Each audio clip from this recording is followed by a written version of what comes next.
we'd go and we'd support like the bus drivers on strike. And so, as a kid, you think of bus drivers as like they're the authority, they're the ones telling you to sit down and all this kind of stuff.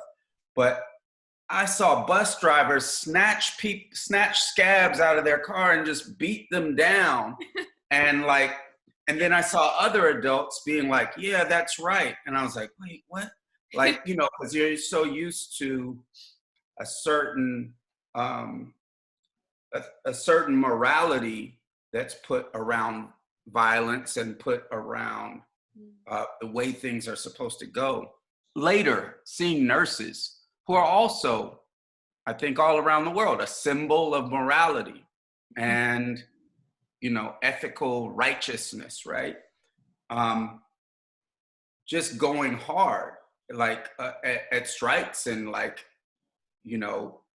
keeping scabs out and seeing who the police were protecting, seeing that the police were trying to get scabs in the fields, in McFarland and Delano. One thing that I remember seeing was like you see the role of the police. The police would come mess with the union organizers. Like, even though you'd be in a town where there's 2 cops, right?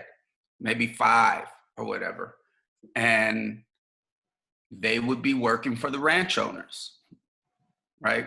So these sorts of struggles like made it clear, even to people who weren't sure whether they were going to be in the union or not because they thought it was too risky, but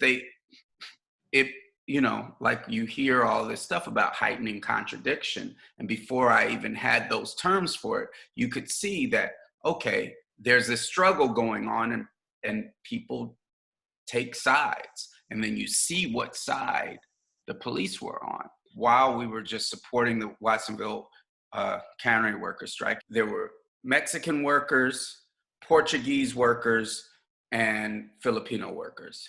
And there had been a lot of tensions among for a couple decades among the workers, and some groups had gone on strike while other ones didn't before. And even outside of the canneries, they had all sorts of racist notions about each other, and in between there had been all sorts of stuff like, let's get the communities to work together, let's have these events, let's have these picnics where people get together. And that had happened during the times when there was no strike. But now there was a strike, there was a struggle, and people knew that from before that the only way they were going to win is if they all struck at the same time, if they all worked together.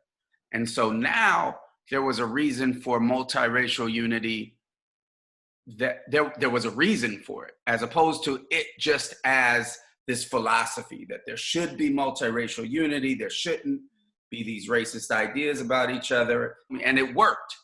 All of a sudden, people were working together. People had a reason to say, let's stop these scuffles that are happening. Let's do this because we want to win this strike.